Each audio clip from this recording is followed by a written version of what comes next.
Welcome back to another author interview at Crystal Lake. And today our guest is Paula Cappa, and I hope I pronounced that right. Yes, you did. Um, and we're here to talk about her book that's coming out. And I'm not going to attempt to pronounce the title of that. I'm going to leave that to you. So take it away. Introduce yourself and the book.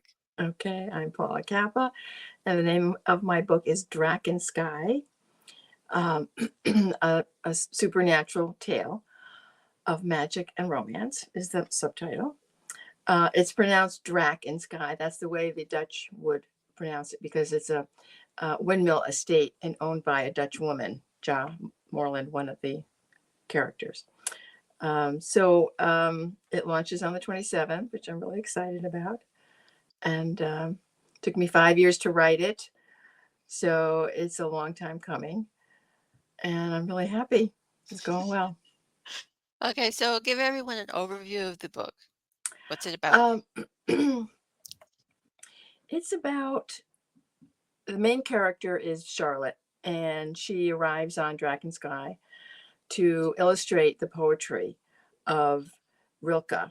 And it's very difficult for her because she's a sketch artist and she's done a lot of odds and ends, but her thing is drawing nature. So now she's got to draw poetry, which is really strange for her, but she likes it and she's excited about it. So she takes this job. She relocates out of Chicago and she goes to the Draakensky estate and she discovers there is a ghost of Draakensky there. And she discovers that Jaa has abilities in witchcraft about wind. So she's exposed to wind magic, river magic, owl magic. So all of this magical world is happening around her. She goes into kind of a panic state and she meets Mark Sexton of Bedford, which is where this story takes place. And he's also magically inclined and he has a lot of Celtic magic. So between learning about magic and discovering all of those threats and the excitement of it as well, she ends up having to face some really difficult challenges and decide if she's going to stay or if she's going to leave. And then how is she going to fulfill this job? So there's some threatening things going on and it gets really intense. It's pretty fast moving and it comes to a roaring conclusion.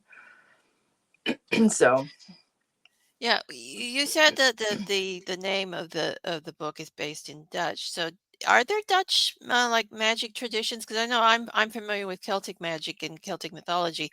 mhm. So, but are there Dutch magic traditions? Well, not in this book.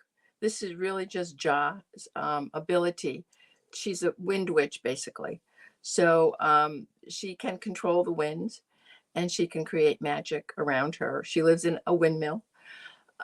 So the name Draakensky, Draak, actually in Dutch refers to dragon.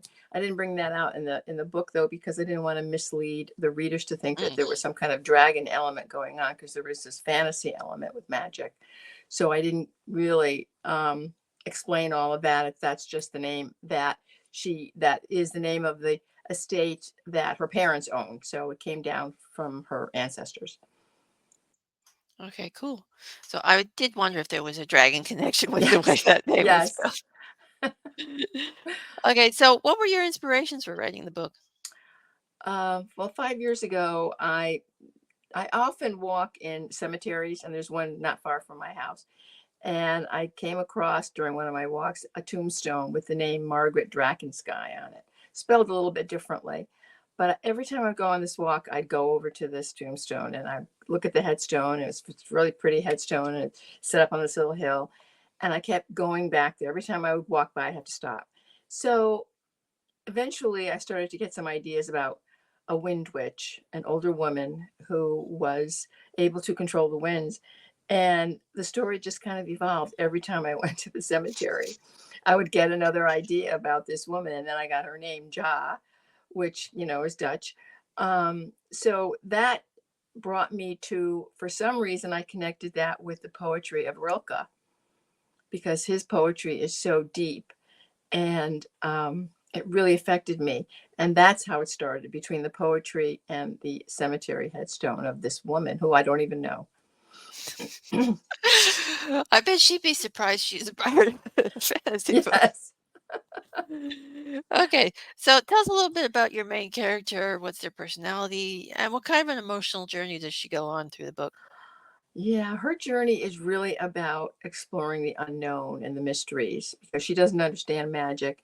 She gets involved a little bit with Mark in the Arthur mythology and Avalon. So all this is very exciting to her and very interesting. But she ends up having to trust what she doesn't know. And she ends up having to trust Mark, who is magical. And she doesn't understand his magic. And he's very secretive. He doesn't tell her a lot of stuff. So there's all this mystery around her. By the end of it, she discovers her own abilities. She discovers her own strengths on how to deal with the unknown and how to accept mysteries without fully understanding them. Mm. So that sounds interesting. So this book has Gothic horror overtones to it a little bit. So is this type of atmosphere something you often use in your books and stories? Um, my books do have the Gothic flavors. They're not traditionally Gothic, where um, the protagonist goes to an old haunted house and there's history and ancestry and all that. It's a little bit different than that.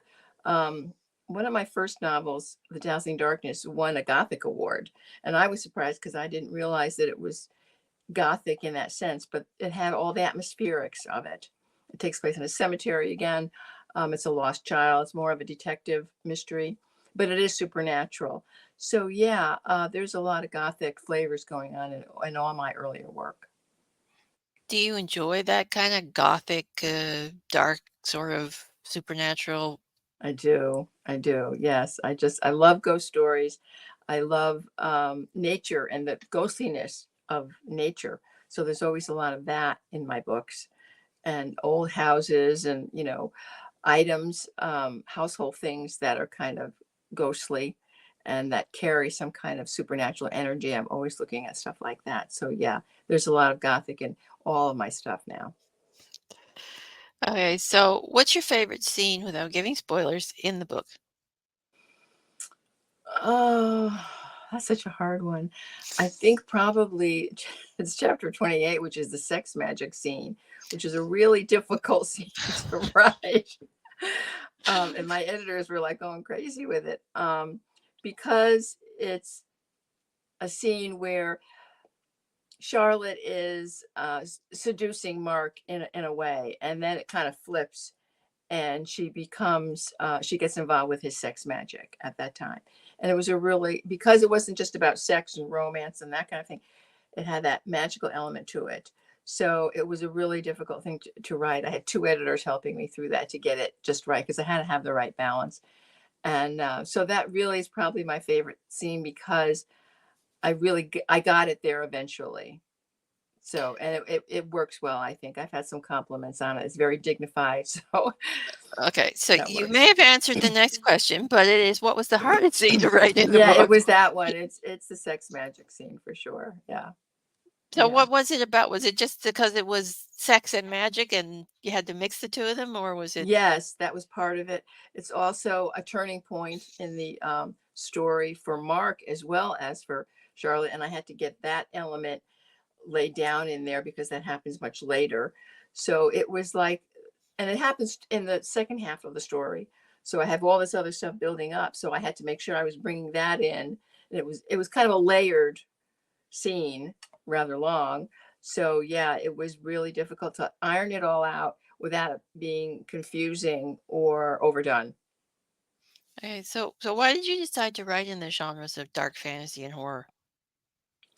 I don't think I decided. I think it just happened. I think it just kind of chose me. I mean, I always did a lot of reading in it and loved that. And then at one point, I mean, I always liked words and the images and all that kind of stuff. So um, it seemed natural just to start writing at some point and getting serious about writing. I mean, I always dabbled in it like high school and college and early 20s kind of thing, but I got more serious about it when I got older. Took a lot of classes, a mentor, book coaches, the whole kind of thing, so that I could really learn the craft. because that was really important to me because I was fumbling all around for a long time. So reading a lot more horror, and even though I think my books are like the quiet horror, it's not the real strong horror. So learning how to do that differently from the authors that write the really strong horror, which I can't do. So it took a lot of study. I spent a lot of time studying it. So in the end, I chose it, but it kind of found me and pulled me along.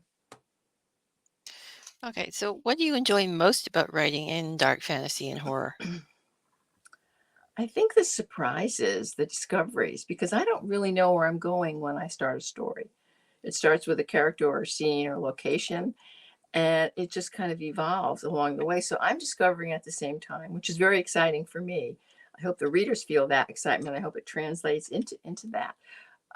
But that's what I love about it. It's like I don't know where I'm going. I'm in the unknown here, and I don't know why my characters are doing this until I get to the end, and then I think, oh, that's what this is about. Oh, that's what this guy is trying to say. So it is the mystery and the discovery that make it really exciting for me. Okay, so what's the hardest part of writing dark fiction for you? And did you struggle with this book other than the sex magic scene? Um, or was it an easy writing experience? I don't think writing is ever easy. It's always a task. And it's so technical and it's so long. A novel, you're talking about a Yeah. span of a person's life. You're not just talking about one scene, like a short stories, which go faster. But writing is very difficult. And I go through multiple drafts. I get it all hacked out, which is exciting. That blank page every morning, that kind of thing. And then when I get it all done and I get that ending, and I think, okay, now I can go back and I can really go through all of these scenes, all of what these characters really need and what they want, and get that really clear for the reader. But I can't do that until I've gone through that whole thing. So it's a long process. I mean, 5 years, even though I didn't write every single day for 5 years, and I would put it away for 2 or 3 weeks at a time and, go back to it. There was an enormous amount of research. I was researching tree magic, owl magic, river magic, wind magic, and then the whole Avalon thing for Charlotte. I had to study poetry. I mean, I really had to get into Rilke and know, because she does illustrate these poems in the story. So I had to know how she had to do that. So I had to study art and sketching, figure out that. Um, and then Mark has his own magic going on, and there's an element of wolf magic in there. So I spent a lot of time researching, figuring out, getting to know what each kind of magic is and how it would work. So I was creating a whole world of magic. So that's very time consuming, very hard. Yeah. So, is there anything particular that you do struggle with in the writing, though, like dialogue or action scenes or Oh, things like that? action scenes. Yeah, there's a bar scene that is a fist fight in this bar scene in Mark's bar, and I wrote it all out, and I have a couple of friends, and I said, read this and tell me what you think. And they all came back with all these different things. Oh, this doesn't work, and this happened too fast, and what about this? And I was like, gonna mess with it. And it was an important scene. It was fairly long.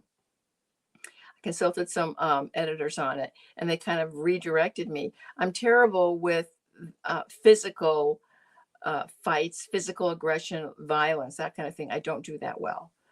And how well I did it in this scene, I don't know. I mean, it was important to get it done right, and I had some good advice on it, so that helped a lot. Mm. But yeah, And anything physical, I don't write violence really, because I don't like to read violence either. So that's the other thing. So I'm always making it a little bit quieter if I can. yeah, action scenes can be difficult. I like to sort of act them out a little bit. Sometimes if I get stuck, that helps a lot with. Yeah, I tried that. Yes.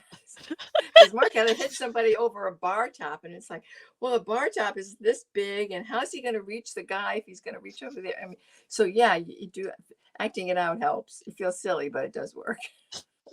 Yeah, it does. It gives you the spatial dimensions and the reach and whatever, so that will this actually work?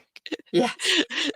It's like, I mean, I've been acting out sword fights, and I mean, how quick can somebody pull out a hidden knife, and Yeah. Yeah.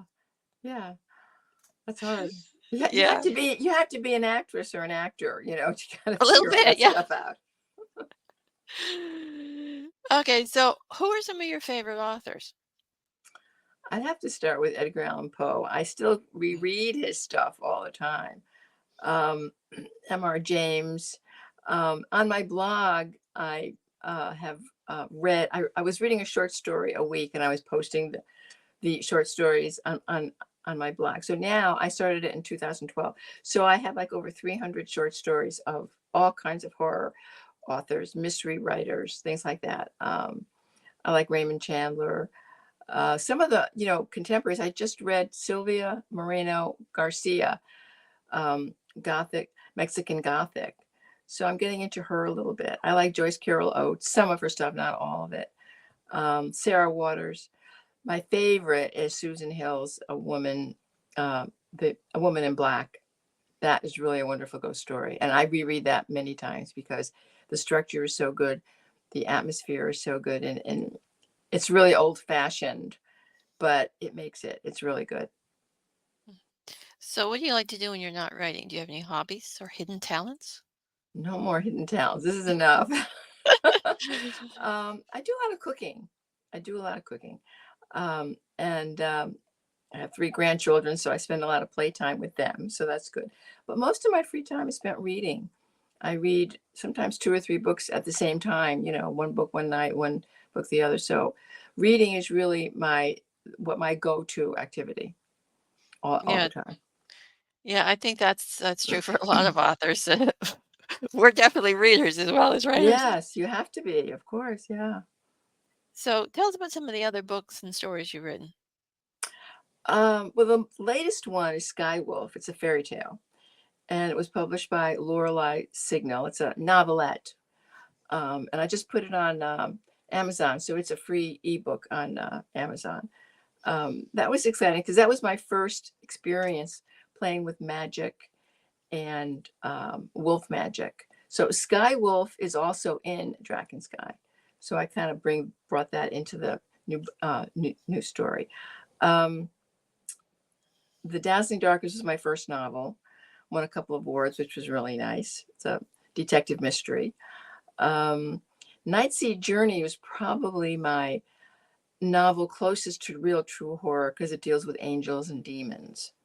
So that was a very hard book to write because I didn't like dealing with that at all. Demons is like, I don't want to read about demons. But this just popped up. It just happened. And I was like compelled to do that. So that took me 3 years to write that. Greylock is about a music phantom. And that was really exciting. I was studying music because the main character, Alexei, is a composer.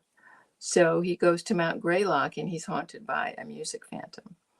So that was kind of fun. And I have a lot of other short stories. I wrote a ghost story about Mary Shelley. It's called Beyond Castle Frankenstein, which was published. Um, Between the Darkness and the Dawn. That's Gothic because it takes place in Nathaniel Hawthorne's old manse in Concord, Massachusetts. And it's about a ghost in his house.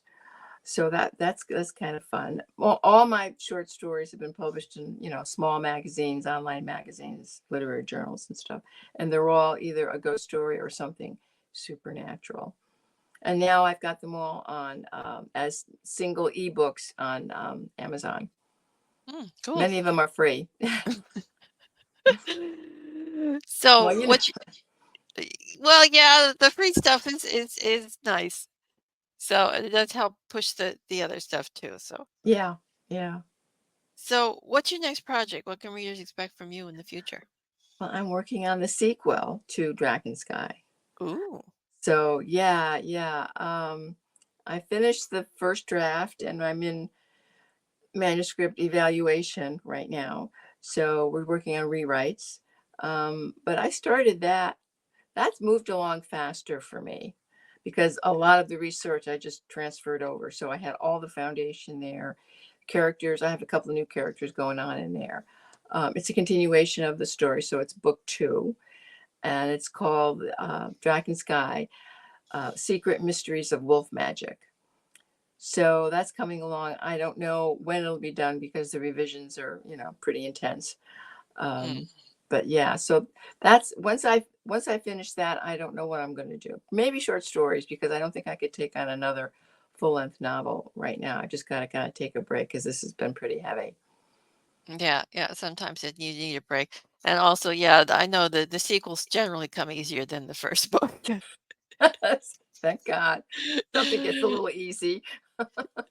Yeah, yeah, especially if you got it all written down and you can go, "Oh, yeah," refer back to it. "Oh, yeah, that's what that is." So, Yeah, yeah. It's hard though because you have to make sure that you have enough in there from the first novel to remind the reader, little things along the way. So that's a whole separate revision in itself is to go back to the first book and say, okay, is there something in here that's going to be weird and they're not going to understand it unless I put some information about what happened. yeah. So those threads have to be brought through. So Yeah, and editors help me with that. you gotta make sure that it doesn't sound too info dumpy when you do that, and Oh, yeah. Yes, I know. I was really stuck on how to handle the sequel because some writers put like a little summary in the beginning. They open up their story with, a two-page summary of what's happened so that the reader can go right into it.